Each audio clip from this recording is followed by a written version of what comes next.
In this video we'll be fixing the common issue on Porsche 996 and 986 where the climate control screen is either fading or not showing all the pixels. So first thing you want to do is pop off this bezel surround around it. I've already pried it up with some interior removal tools, and that will expose two T20 screws on both sides of the heater control. And then go ahead and remove those, and that will free up the radio and allow you to remove that out of the car. Once you've slid that towards yourself and removed it from the car, there are two harnesses behind that you're going to have to disconnect. Just push the tabs down and pull those straight out, and that'll free it up. Then bring it to a bench or a table and go ahead and remove the three Phillips screws that's holding the face onto the casing. After removing those, you are able to pop the face down and expose the rest of the screws that you have to remove. So those little metal tabs, you're going to have to align them, all of them straight. So basically just squeeze the tweezers and move them and align them straight, and that's going to allow you to remove the motherboard from the faceplate. So go ahead and align all of those, and then there are 7 screws that you're going to have to remove, and they're just small little Phillips screws. Don't forget about the one right behind the ribbon cable. Once those are removed, you are able to remove the motherboard from the LCD unit, and you're left with this.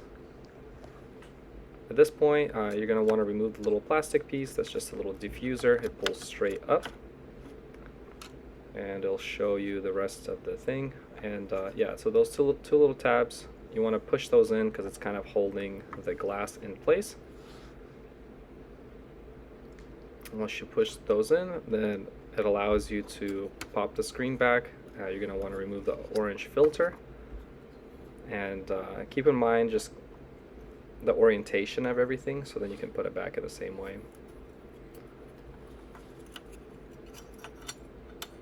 Once you remove the damaged LCD, you could place the new one right next to it and pay attention to the little tab on the glass. That will help with the orientation as well, to know which way to put it.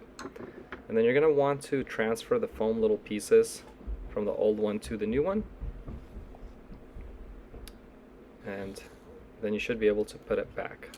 Then you're going to want to pop in that orange filter with the filter facing down and the white part up, just like that. And then you push in those little tabs. That kind of secures the glass and holds everything in place. And then you can put the light diffuser back in. Once again, make sure about the orientation. And it'll just slide back in there. Then you can put it to the motherboard, and you're going to twist those little metal things, and that kind of keeps it in place. And then you'll be attaching the faceplate to the motherboard with the 7 little screws to hold that all together. Then go ahead and put that back into the casing,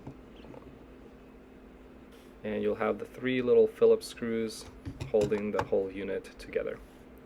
At this point, you're ready to go back to the car and install it. So back at the car, really simple. Just put the connectors in the back the same place, and then you can put in the 2 little Torx screws that'll hold it in place. And yeah, the surround just clicks back in, and you should be all set. So this will fix all the common issues with the LCD screen where it looks like there's a big blob of orange, or it's missing certain parts of the numbers. This will fix all of that, and it looks much brighter to me than the original one. So if you want to do the same thing to your car, there will be a link in the description, and thanks for watching.